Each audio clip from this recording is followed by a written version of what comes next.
Hi guys, on today's video I'm showing you guys how I made this gorgeous dress. Let's start.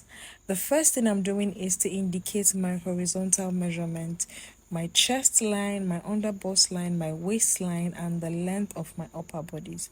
For my upper body's length, I use 3.5 inches below my waistline, but you can use whatever your preference is.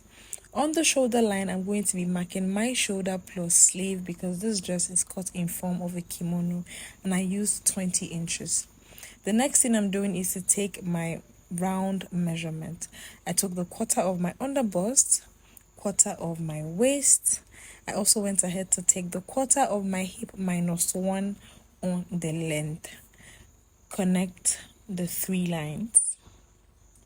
If you haven't subscribed to my channel, please do well to show your girl some love. Now back to business. On my shoulder line, I'm going to be coming down by 1 inch to create my shoulder slope. And for my neck width, I'm going to be marking 3 inches. Connect from the 3 inches line to the shoulder slope. And after doing that, the next thing I'm going to be determining is my armhole opening. And I used 11 inches because I want a really loose arm. This dress has gathers on the underbust, so I'm going to be adding 6 extra inches on my underbust line and connect that to my arm opening. You can actually do more if you want to, but I think 6 is perfectly okay.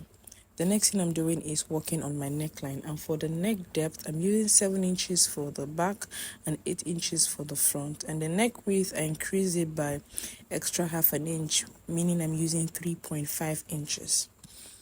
I would use this particular paper to cut out the back and the front, so I'm going to be indicating which would be for the front neckline and which would be for the back neckline. After doing this, indicates the necessary parts. The next thing I'm doing is to determine my basque. So from my length, I'm coming down by 1 inch. By the side, I'm coming up by 1.5 inches. You can actually come down more if you want, but I think this was like perfect for me. Mark out the parts that are not needed and we'll go ahead to cut out our pattern.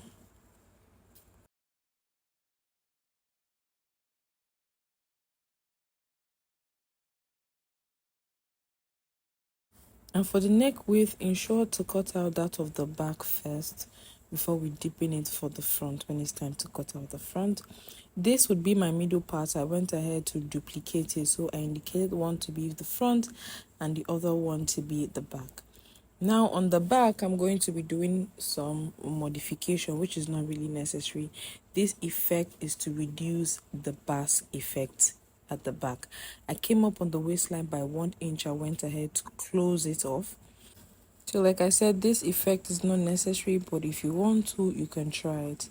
I went ahead now to start cutting on fabric. My fabric is folded into 2, and I'm going to cut out my front piece first. Add all necessary seam allowance.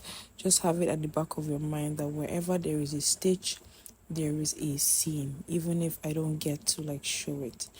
I folded my fabric again to cut out the back and added my zipper allowance. I did my zip modification to reduce zip bulging to have a really relaxed back, and go ahead and cut it out as well. After cutting this out, we would start with the upper part. So for this upper part, for the shoulder seam allowance, I'm going to mark 1 inch. I'm going to use 1 inch because we have a drawstring on the shoulder. Add the zipper allowance. Remember what I said, we are cutting the back first before the front because of the neckline. So deepen the neckline of the front and go ahead to cut your front piece on fold. After cutting all of my pieces, this is what I have. I cut facing for the upper part, and then for my middle part I cut a lining. It's time to start stitching everything together. Now the first thing we are going to do is to first stitch our neckline. So I place my facing on my main bodies, right side facing each other, and I'll go ahead to stitch that. After doing that, I also top stitched to have a really relaxed neckline. I folded my sleeve hem as well. Now it's time to attach the middle parts to the upper part, making sure that the center of the middle part matches the center of the upper part. I'll go ahead and pleat the sides together. So after pleating and stitching, this is what I have.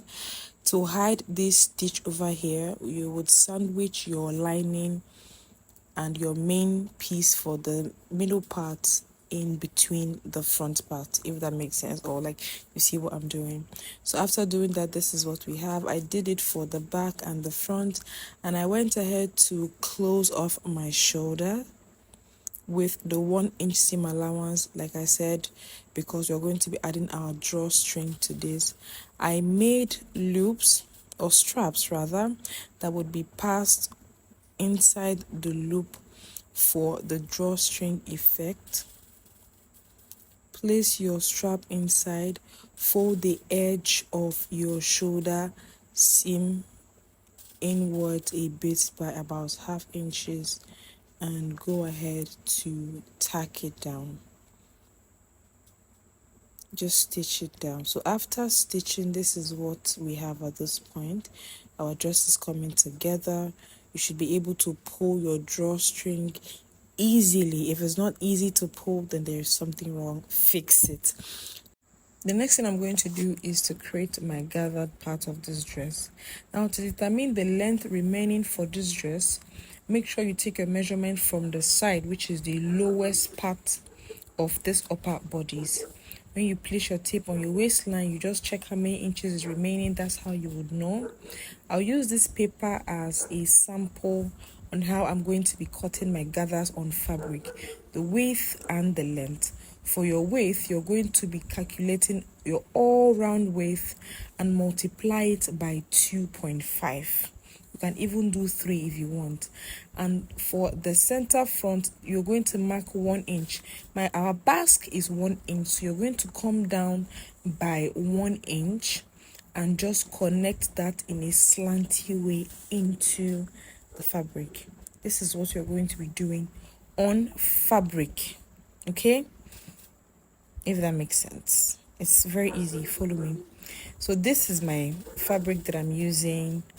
I would repeat the same thing that I just did on the paper. I came down by 1 inch and just created a slant. This way I would get a straight hem. Because that's what we are trying to achieve. So after doing that, you would notch the center and would go ahead and pleat the fabric into our upper bodies. I just finished pleating my fabric into our upper bodies, and our dress is almost ready. Everything is looking put together at this point, and I absolutely love it. The last thing to do for this dress is to attach zipper, and I went ahead to do just that. This is the final result of the garment. I absolutely love the result. I hope you guys enjoyed watching it as much as I enjoyed creating it. And that is it. We have come to the end of the video. Love you, bye. Please do not forget to subscribe to my channel to help me be consistent this time. Bye.